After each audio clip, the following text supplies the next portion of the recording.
Hi. Okay, are we live now? Okay. Hi, everyone. Good afternoon.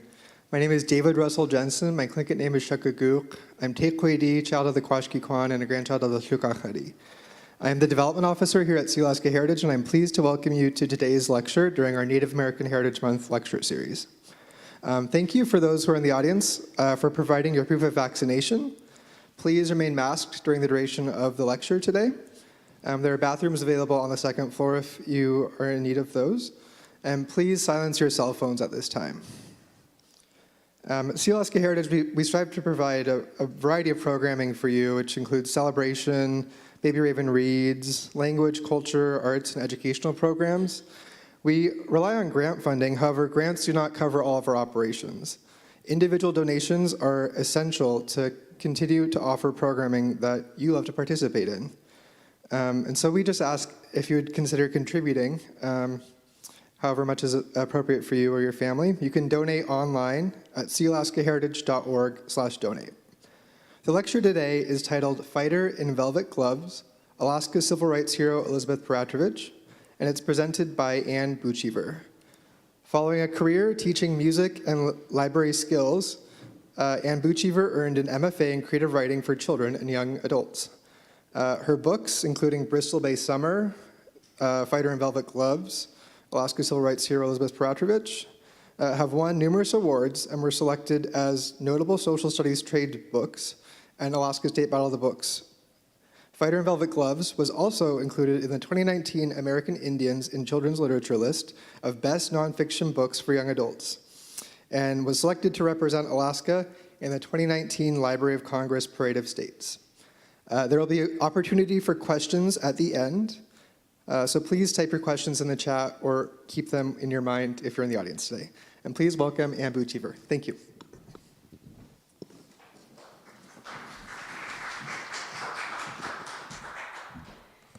Thank you, David, for that introduction. And when he reminded you all to silence your phones, I remembered I didn't silence my phone, so excuse me just a moment while I do that.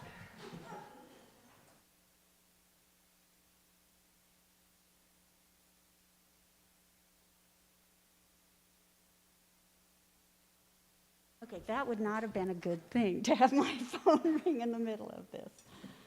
All right.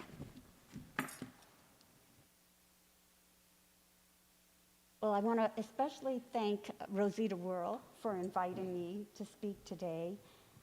It is a real honor to be in the Clan House and a treat to be back in Juneau to visit with family and friends. I grew up here, but I live in Bellingham now, and I've been gone long enough that I forgot what it was like to shovel snow. So thank you, Rosita, for refreshing my memory.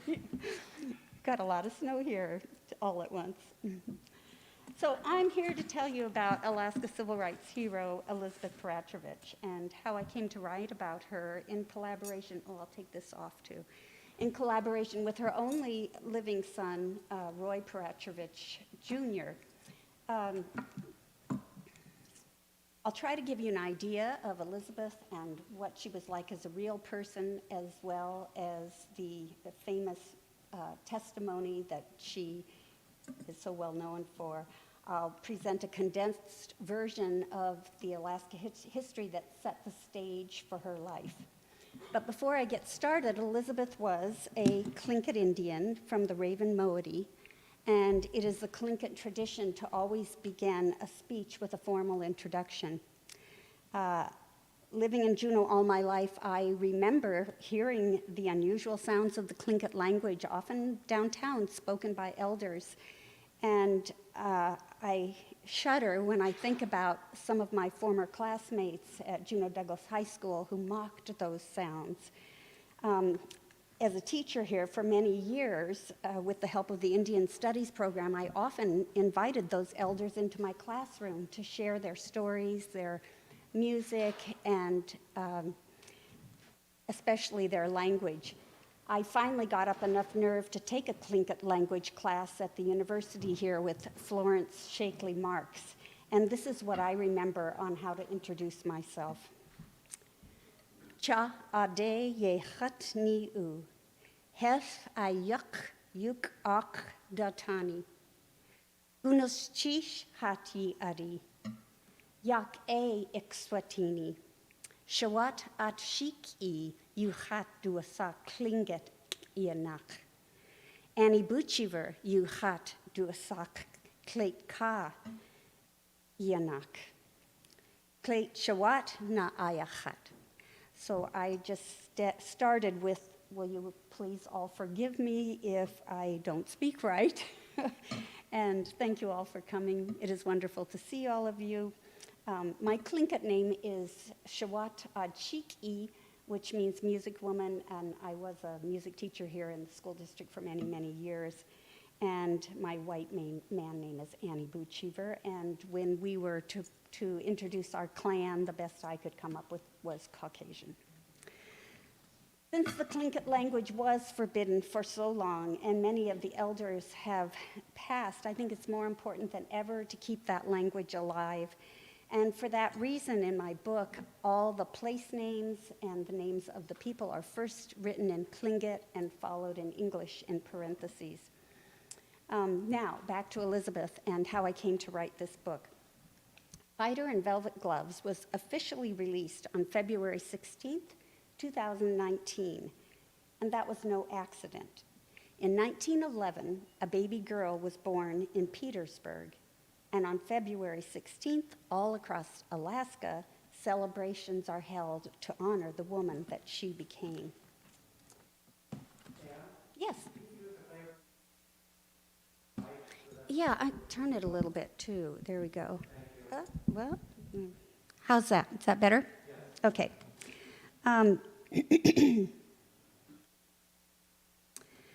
So in 1988, then Governor Cooper proclaimed Elizabeth Peratrovich Day. And there's a little story behind that proclamation that you should all know. It was actually Rosita Whirl's niece, Dorothy Webster, that kept pestering her to make sure that that got passed. At the time, Rosita was working in Governor Cooper's office. So we owe a big thank you to Dorothy Webster and to Rosita for that proclamation. Originally, it was April 20th was going to be the date, but they changed it to February 16th. Does anybody know why that date was so significant? That was the day that the anti-discrimination bill was officially signed into law. Well, not only is there an official day of recognition devoted to Elizabeth Peratrovich, but all across the state there are buildings, there are rooms, theaters, streets, parks named after her. There are plays written about her. There was a PBS documentary for the rights of all, ending Jim Crow in Alaska, that told a lot about Elizabeth. And artwork. Oh my, I am so excited about the new mural done by Crystal Whirl on the backside of the parking garage right over here. It is a stunning reminder of our history and how Elizabeth Peratrovich played a pivotal role. Here's some photos of random Elizabeth Peratrovich celebrations around the state. Well, like a growing snowball, 63 years after her death, Elizabeth Peratrovitch's legacy is still building. The Smithsonian National Museum of the American Indian features a bust of both Elizabeth and her husband, Roy Peratrovich Sr., and they were both sculpted by Roy Peratrovich Jr., a artist, engineer, and author, and a very special person whom I will tell you more about later. A duplicate bust of his mother also graces the foyer of the state capitol building right here in Juneau. Well, the same year that my book came out, in 2019, the United States Mint released the Elizabeth Peratrovich dollar coin, which shows her image on the backside of Sacagawea. This was not only an honor for the Peratrovich family, but the entire Tlingit nation and all Alaska Natives, and indeed all American Native Americans. But that's not all. Just last year, the New York Times featured Elizabeth in a series called Overlooked No More, where they honored remarkable women whose passing had not been noted in the New York Times. And this past year, Elizabeth was the subject of a Google Doodle by our own local Tlingit artist, Michaela Goad. Well, so why is this story so important to me? Well, I still remember in 1959 when the Liberty Bell outside of the Capitol building here in Juneau was rang 49 times, celebrating the day that Alaska became the 49th state. My family and knew many of the Peratrovich's friends and relatives. And I also witnessed, as I mentioned earlier, prejudice against Alaska Natives firsthand in the public schools that I attended here, and it bothered me a lot. More than 40 years ago, I became an elementary music teacher and librarian here in this school district, and I was frustrated at the lack of ethnic cultural materials to share with my students. So I began developing my own by collaborating with local culture bearers to adapt their stories and their songs and language into musical plays. I was gratified to see how these public performances of those cultures inspired my minority students to be more engaged and gave them a well-earned sense of pride. Well, in the same way, I was surprised at how few resources were available to teachers about Elizabeth Peratrovich. After my first book, Bristol Bay Summer, came out in 2014, I retired from teaching so I could devote more time to writing, and many of my colleagues, fellow teachers and librarians encouraged me to write a book about Elizabeth. Although I met people who claimed to be related to her, I didn't know any immediate relatives of their family, and I couldn't possibly write a book about her without their support and help. Enter my niece, Hillary Lind, whose mother happens to be in our audience today, Barb Lind, right over there. Hillary, some of you may remember as the downhill Olympic champion ski racer. Well, Hillary at the time was working for the Alaska State Department and Public Transportation, and one of her jobs was to coordinate the unveiling of a new replacement bridge in Juneau. She called me one day to say that she had been working with Elizabeth's only living son, Roy Peratrovich Jr., because he had designed the previous bridge called the Brotherhood Bridge that goes over the Mendenhall River. You all know it. It was named after the Alaska Native Brotherhood to promote good relations between natives and non-natives. Well, an artist at heart, Roy had sculpted, I forgot one slide I meant to show you. This is a picture from one of the plays that we did. I think Rosita's grandchildren were in it. It was called Frog Woman. But back to Roy. He had made these beautiful bronze medallions representing the two great Southeast Alaska clans, the Eagle and Raven. And he had made those for the original bridge, and Hillary was working with him to have those medallions cleaned and reinstalled on the railing of the new bridge. I hope that all of you have had a chance to get out there and walk across that bridge and look at them because they're just stunning. I wrote to Roy to let him know of my interest in his mother, and I was thrilled when he wrote back that he would be excited to help me document his mother's life. Still living in Juneau at the time, my husband and I traveled to Gig Harbor so we could meet with Roy and his wife, Toby. A friendship developed that resulted in the exchange of many documents, photos, and stories. Later, his daughter, Betsy, also helped to contribute to the project. The result, a first book about Elizabeth Peratrovich, Fighter in Velvet Gloves. I know that Roy would have loved to be here today, and unfortunately, he's 87 and has medical conditions that make it difficult for him to travel, but I will never be able to talk about his parents without thinking of him and feeling his presence.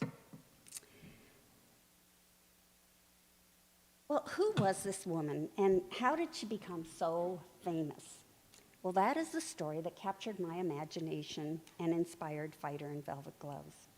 To understand Elizabeth and what her life really represents, we need to keep in mind that for untold centuries, indigenous people made up this entire area that we now call Alaska, the last frontier full of rich natural resources. Since their first exposure to Europeans, these original cultures have reeled under wave after wave of outsiders, most of whom wanted their wealth or their souls or both. It is now largely acknowledged that in 1867, when then William H. Seward, United States Secretary of the Interior, orchestrated the purchase of Alaska from Russia for, anybody know the amount? I'm sorry? I couldn't hear you. 2 cents per acre, yes, $7.2 million for this enormous state. So it is largely acknowledged that he got one heck of a good deal. But then the Russians were selling something that they did not really own. And that fact was not lost on Elizabeth or other Alaska Native leaders. There he is with his big check. Between the time of Seward's real estate coup and 1911, the year that Elizabeth was born, that proportion of Alaska Natives in the state went from about 95% to just 50%. More than that, their rights to hunt and fish on their own land, to raise their children as they saw fit, to practice their own culture, to speak their language, was largely trampled or ignored. As Alaska has grown, that percentage has dropped to just about 16%. But their status has changed dramatically. The majority of the largest companies in Alaska are owned by Alaska Natives. Members of 229 federally recognized tribes manage a statewide system of tribal health organizations that are the largest in the United States. An extensive network of Native-run institutions protect, preserve, and celebrate Alaska's indigenous cultures. And dozens of policy and educational organizations protect and advance Alaska Native people's right to life, liberty, and the pursuit of happiness. When Elizabeth was born, none of that existed. It was her generation of Alaska Native leaders that planted the seeds for a civil rights revolution with their personal courage and commitment. I'd like to read from the prologue of the book written by Roy.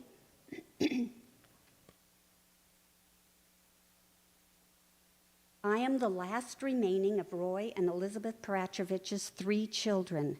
This story includes personal details about my mother and our family that I have provided based on our family records and my personal recollections. In collaborating with the author, it was my hope to give the reader insight into not just the accomplishments of my mother, but into who she was as a person. Stella Martin, Yain Dahin, called my mother a fighter with velvet gloves. Stella was a Tlingit Indian from Kake, Alaska. She was a champion of equal rights and a woman of great accomplishment herself. She was also a good friend of Mom's, and I think she got it right. When it came to fairness, justice, and the Alaska Native people, my mother was determined to stand her ground, but she would always do it with grace and dignity. This is the story of how my mother came to give a speech that helped Alaska lead all of America in the battle for civil rights. One of the most compelling stories that Roy shared with me was that of his mother's birth, a story only a handful of close relatives were privy to. In fact, Roy was only made aware of this story a few years ago. What he told me was not so unusual for the time, but it had profound consequences for Elizabeth and the historic roles that she would play. So here is a picture of those 3 women that you see there. I can't use my pointer, but the one on the right there, they're all sisters. Her name is Edith Tagcook, and she's standing right next to Lottie Tagcook, and the woman that's seated is Anna Tagcook Paddock, and she's seated next to her husband, William Paddock. William Paddock ran a logging camp and a general store in Tenakee. Well, Anna became ill with tuberculosis, and in those days, you had to pretty much go to Juneau or another larger town where there was a sanitarium to recuperate. And so she was going to have to leave her family. She had 3 children at the time, and William certainly didn't have time to take care of them. So as was the custom at the time, the youngest member of the family turned out to be Edith, the woman on the far right. She had the least responsibilities at the time, so she moved in to take care of the children. Well, we don't know what the relationship was between William Paddock and Edith Tagcook, but we know that she became pregnant with his child. She left and went to Petersburg to have her baby, and she gave it to the Salvation Army for adoption. Well, soon after her birth, she was adopted by Tlingit Indians Andrew and Jean Wanamaker.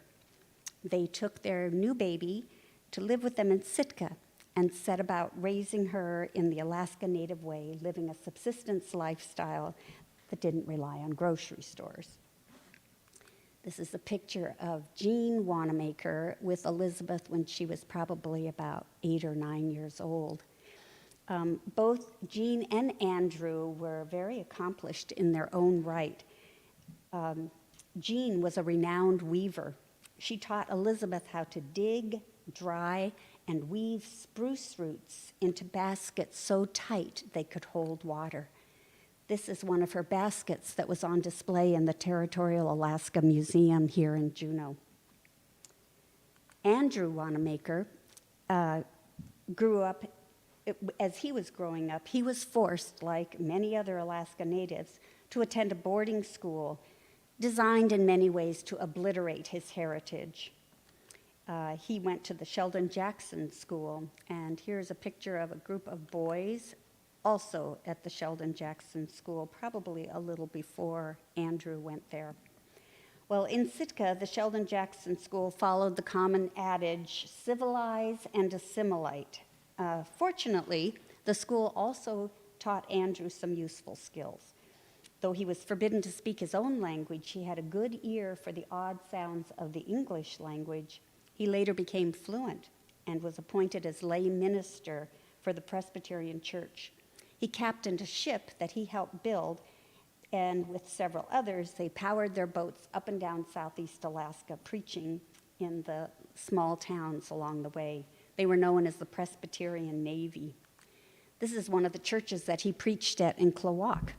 He often would take Elizabeth with him when she was old enough to travel, and Elizabeth would sit in the back of the church, her little legs dangling from the pew, and she listened very intently to every word that her father said. And she learned, and as she grew up, if she chose her words carefully, like her father, and spoke clearly, people really paid attention. Of course, she had no idea then that she would return to those same villages as one of the greatest speakers of her generation, only she was preaching about civil rights. Elizabeth loved her Tlingit life and grew up believing that Andrew and Jean were her birth parents. Just a year after she was born, 1912, Andrew and other Alaska Natives from around southeast met in Sitka to try and do something about racism that was becoming more and more prevalent in the state.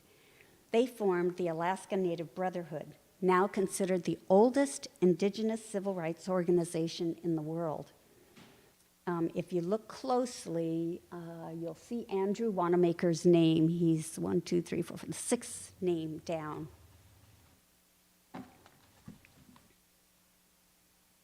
Two years later, the Alaska Native Sisterhood, or ANS, was founded. Both organizations worked to advance Native rights throughout the state, and to support improvement in educational opportunities, employment, health and social services, and housing. Later, these organizations proved essential, along with individuals like Elizabeth and her husband, Roy Peratrovich Sr., in the battle for civil rights.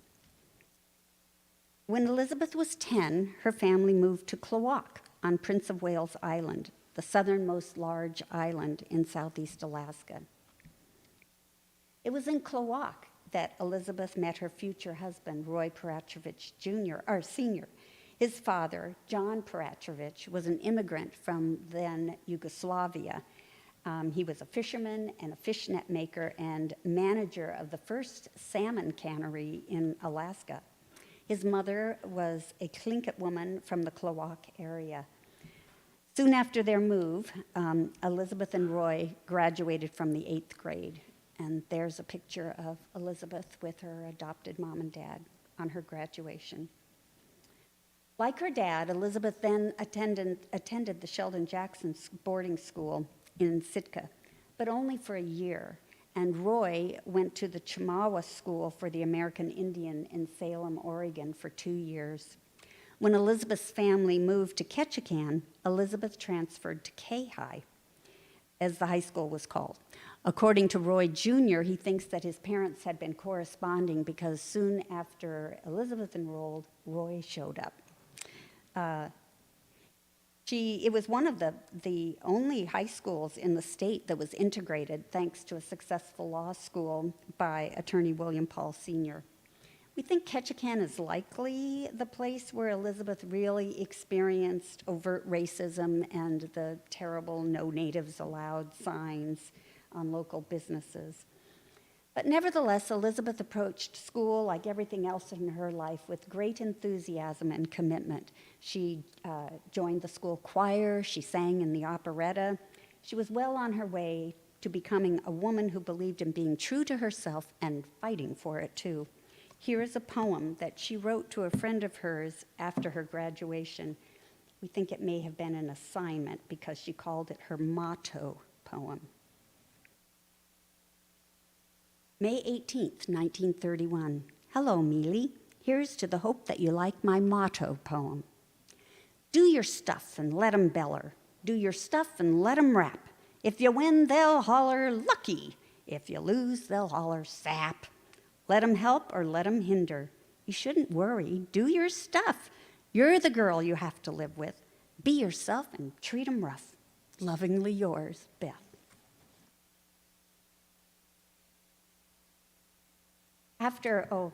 Here's a picture of Elizabeth when she graduated from high school in Ketchikan. And here's Roy, and if you can read the small lettering there, he was quite the athlete, lettered in baseball and basketball, president of the Letterman's Club. Soon after high school graduation, their relationship really blossomed, and they decided to leave Alaska to enroll in the Bellingham Normal School, now known as Western Washington University in Bellingham. They wanted to be teachers. Well, the year was 1931, the beginning of the Great Depression, and after a quarter, they needed to borrow money, but there was no money available for college loans. So they decided their education would have to wait, but their love would not. They were married in Bellingham, and soon after returned to Klawock. They had quite a life in Klawock. Roy Sr. joined the ANB, and he soon became the Grand President, a position that he would hold by unanimous consent 4 times before he retired. He was also elected to 4 consecutive terms as mayor of Klawock. Elizabeth joined the ANS in the early 40s, and she was also elected Grand President.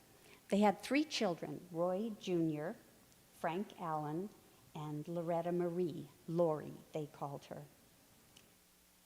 Here's a picture of them with Roy Jr. I think that's one of my favorite pictures.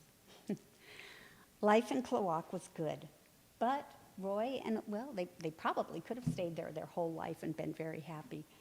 But they wanted to make changes for their people, and and they decided that if they were going to make changes, they needed to move to the largest city in Southeast, the territorial capital, Juneau. Well, like most larger towns in Alaska with sizable white populations, overt racial discrimination was everywhere. Soon after they arrived, Elizabeth saw a sign on Front Street in Juneau that advertised for all white help, and that was just the beginning. There were other signs that said no natives allowed, or no natives and dogs allowed. The landlord of the first home that they found told them that he couldn't rent to them because the neighbors wouldn't want to have native people living in their neighborhood. When they did find a place, the nearby school turned Roy away because he wasn't white. He would be forced to attend the government school in the Indian village. Well, Elizabeth didn't think that a child's education should be dictated by their race, and she wasn't about to stand for that. She went and met with the superintendent of schools. Of course, nobody today knows exactly what she said in that meeting, but we do know that Roy Jr. became the first Alaska Native to integrate Juneau's Fifth Street Public School. Meanwhile, the A&B and the A&S, along with people like Elizabeth, Roy Sr., and others, continued to work for equality statewide. One of their most important allies turned out to be the governor of the Territory of Alaska, Governor Greening, Ernest Greening. And already by this time, Roy Jr. was about 11, and he was already incredibly talented in art. And this is a picture that he drew of Ernest Greening when he was only about 11 years old. I'd like to read from my book here.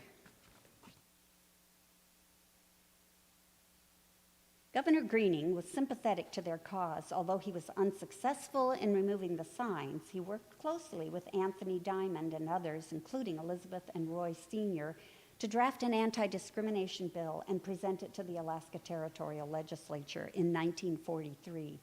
At that time, however, the legislature was dominated by white men who represented business interests outside Alaska. The equality of Alaska Natives was not a priority for them, and although the bill passed in the House, it suffered a bitter defeat in the Senate. In those days, the legislature met only every other year, so it would be 1945 before the bill could be reconsidered. It was clear to Elizabeth that to pass an anti-discrimination bill, support was needed from all over the state, not just Juneau. She set up a meeting with Governor Greening to come up with a plan. Well, just like her meeting with the superintendent, nobody knows exactly what she said at that meeting, but Roy knows thinks that the governor thought that Elizabeth was the perfect person to travel around the state to get support for the bill. And he also encouraged her to try and get more Alaska Natives to run for office. And Governor Greening also went around to convince the government in Washington, D.C. to increase the size of their legislature so that a few bad apples couldn't sway the votes as happened in 1943. Well, just like today, Southeast Alaska has very few roads connecting the small towns. How could she afford to fly around the state to try and get people to support the bill? Well, she found her answer on the dock with the owner of Alaska Coastal Airlines, Shel Simmons. He said that he was very supportive and he would be happy to offer her a free seat whenever one was available.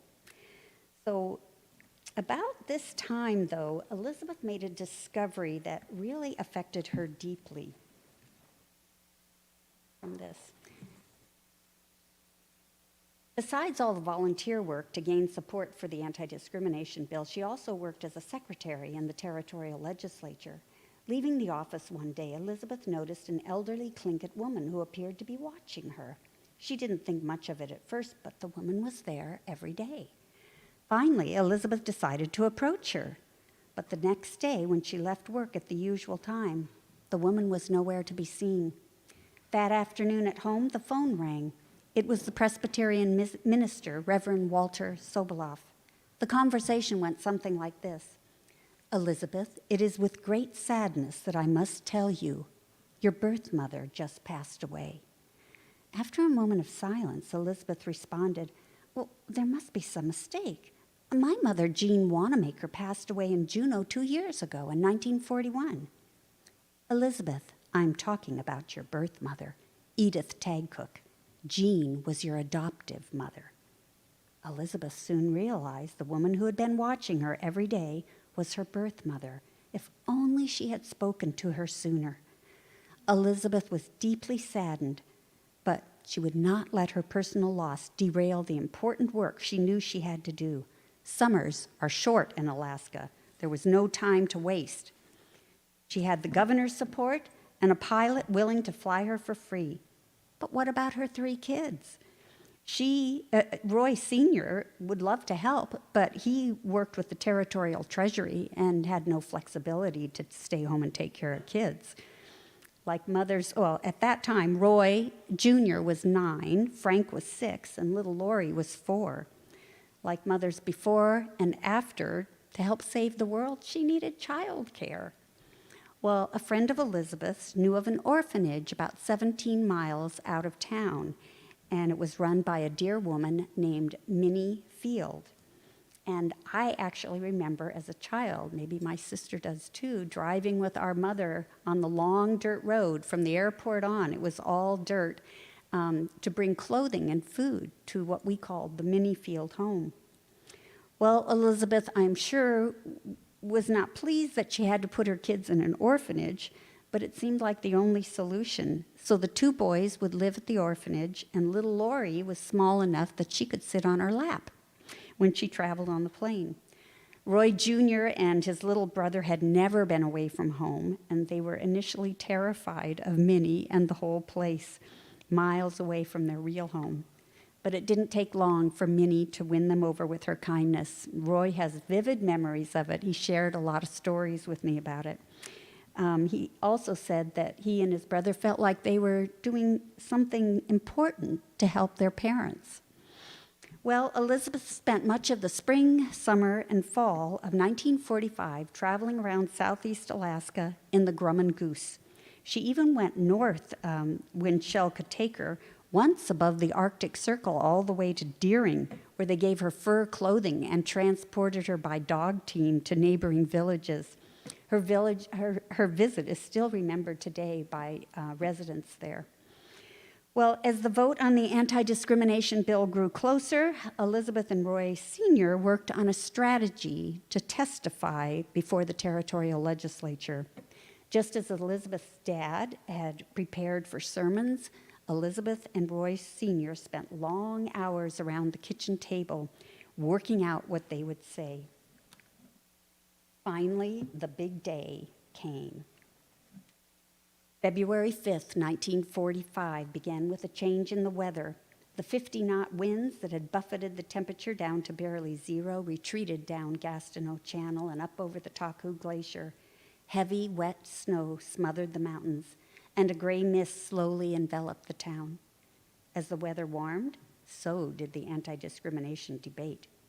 The legislative gallery was so crowded, the doors were flung open and people lined the hallway outside. Some stood on chairs to see better.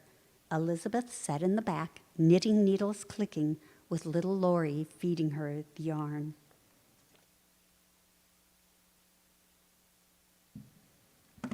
Thanks to Elizabeth's hard work, there were 3 new Alaska Native legislators in the House of Representatives, so the bill passed the House quite easily. The Senate vote was another story. Intense arguing and bickering erupted. Elizabeth paused, took a breath, and continued her knitting.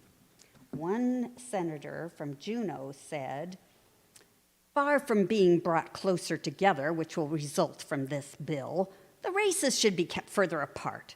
Who are these people, barely out of savagery, who want to associate with us whites with 5,000 years of recorded civilization behind us?"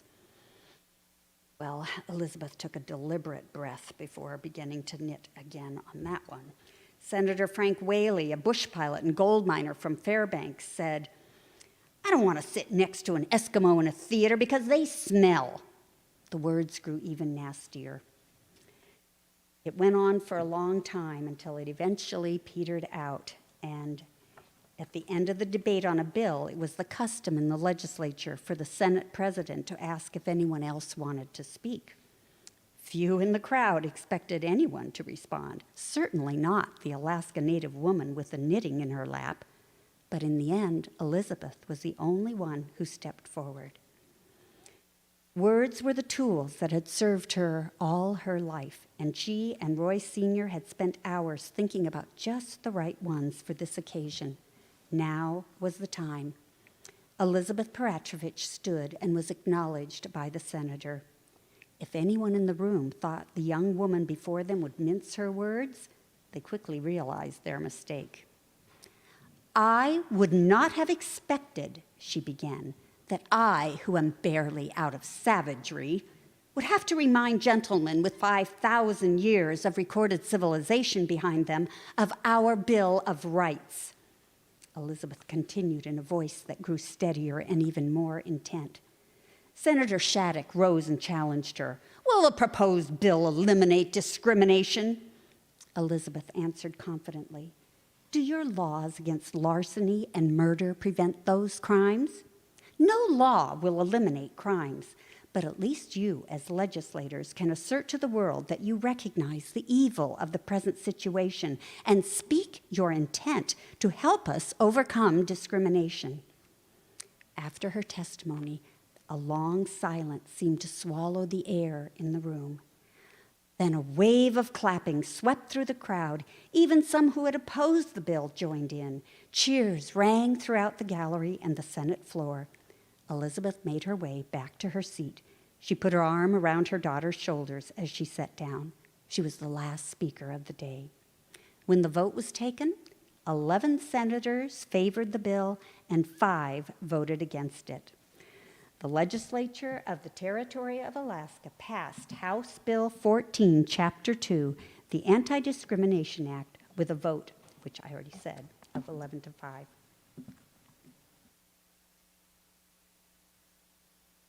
So to show you this picture is the famous picture that many of you have probably seen. Governor Greening said of Elizabeth, "Her intelligence was obvious, her composure faultless, and her plea could not have been more effective." Elizabeth looked back on that memorable day in her last letter to Roy Jr. when she wrote, "I'll never forget the moment the governor signed the bill, then turned to me and presented me with the pen with which the bill was signed. And the governor said, 'This is the most important piece of legislation passed in Alaska and will help the most in its development. It never would have passed without your speech.'" The fighter in velvet gloves had punched more powerfully than any boxer, yet her only weapon had been her carefully chosen words, delivered with elegance and integrity. Well, this picture was taken about a dozen years after her famous testimony, and 8 years after this picture was taken, Elizabeth wrote her last letter to Roy Jr. I would like to read some from that letter, but before I do, I think it should be known that they didn't stop their work just because the bill passed. They continued, both Roy and Elizabeth, to make great improvements for Alaska Native people. So here's her letter.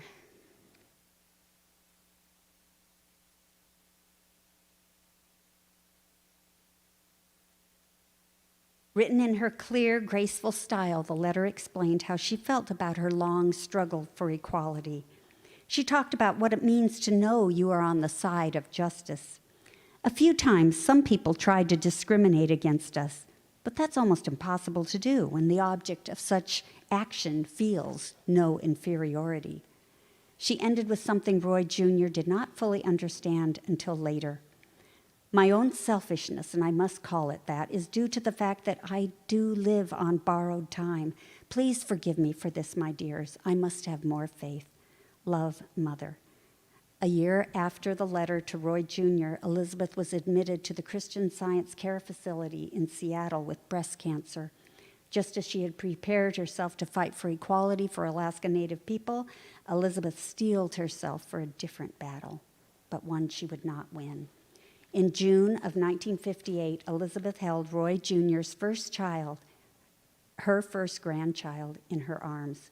She died 6 months later on December 1st at the age of 47. Roy Jr. outlived her by 31 years and died in 1989. So, as I was writing this book, I began to understand more and more about this incredible woman. But I still wanted to know her more as a real person. I wanted to see where she lived when all this was taking place. It was right here in Juneau. I realized, she was a mother just like I was, who wanted the very best for her children. So I did some searches, and I found a house I probably walked by 1,000 times, and many of you probably did too. Let me read this.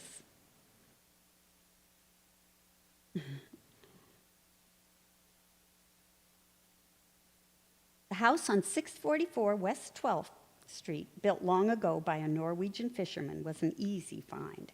I paused and gazed at the little blue house, wondering if the people who live there today realize they are on hallowed ground. Do they know of the work that went on inside those walls? Do they know that an ordinary family with extraordinary ideas and determination lived there while they helped change the lives of every Alaskan for the better? I trudged through the Evergreen Cemetery looking for the gravestone. It's interesting, when I did this was several years ago, and there was nothing decorating it at all. I went with my dog Zizi, who kind of helped lead me to these headstones side by side as the couple was in life.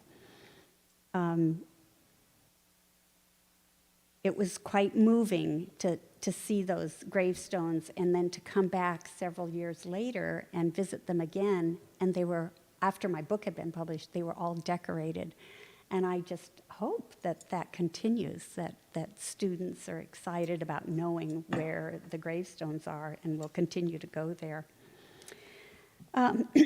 As I mentioned earlier, I was surprised when researching this book how connected I was to the various players that helped make the passage of the anti-discrimination bill a success.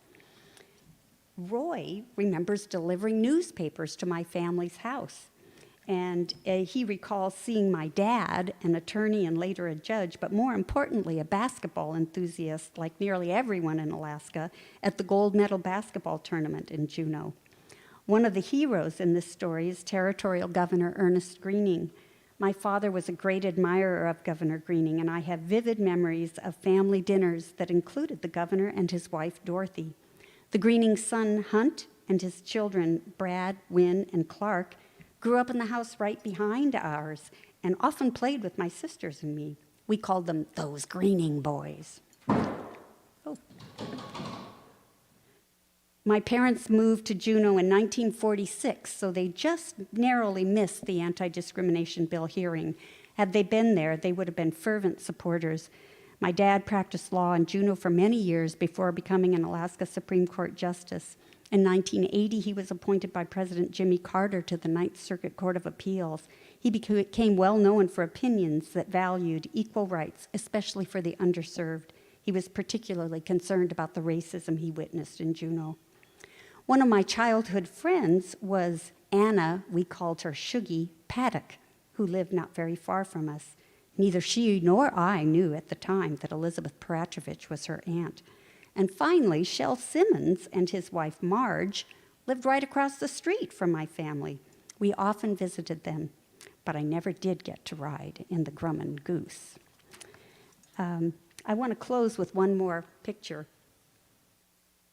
Apayuk Moore is a Yupik artist from Alegnagik in Bristol Bay, and she drew this original poster entitled You Can Do It in 2014.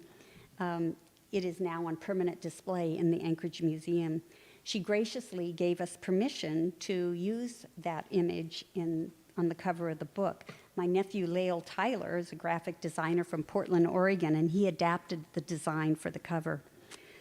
To me, this poster is a sign, unfortunately, that the battle for civil rights that Elizabeth worked on all those years ago is alive and well today. It is my hope that this book will inspire young readers to take up that torch for the most important right in Alaska or anyone else, the right to equal treatment under the law. Thank you.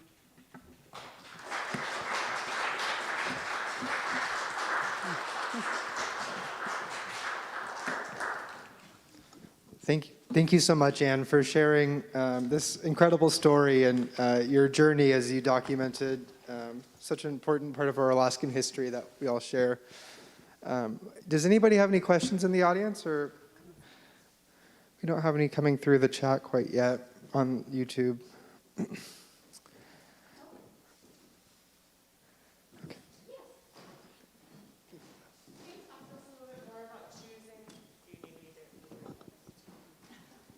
Would you mind sharing a little bit, first going to stage for your presentation, about the choice to make it a teen book versus a larger nonfiction book for adults or research or something in the academic field? I guess I don't think of myself as, a writer of big biographies. My MFA is in creative writing for children and young adults, and children and young adults have been my focus in education pretty much my whole life. So it was just a natural for me to want to find a book that I could use in the classroom, that other teachers could. I realize this doesn't solve all the problems. It's written for middle grade and young adult.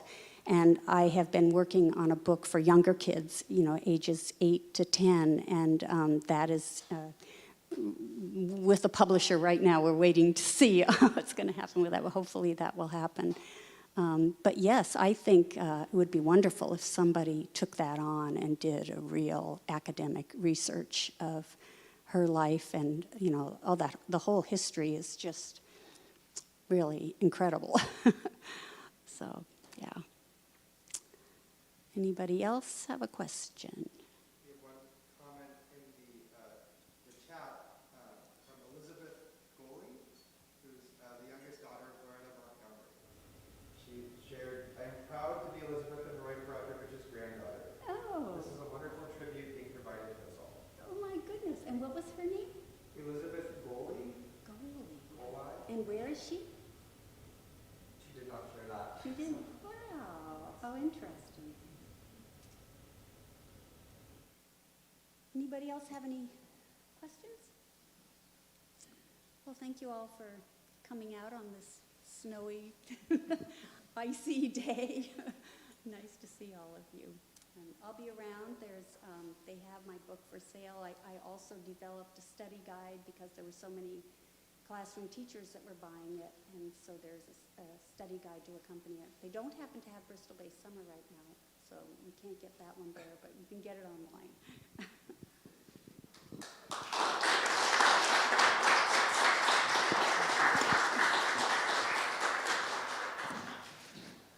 Thank you again so much for sharing this important history.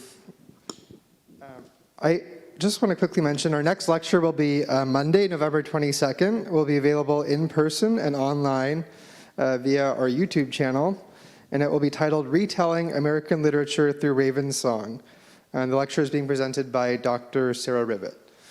Thank you all for joining us, and look forward to seeing you on Monday.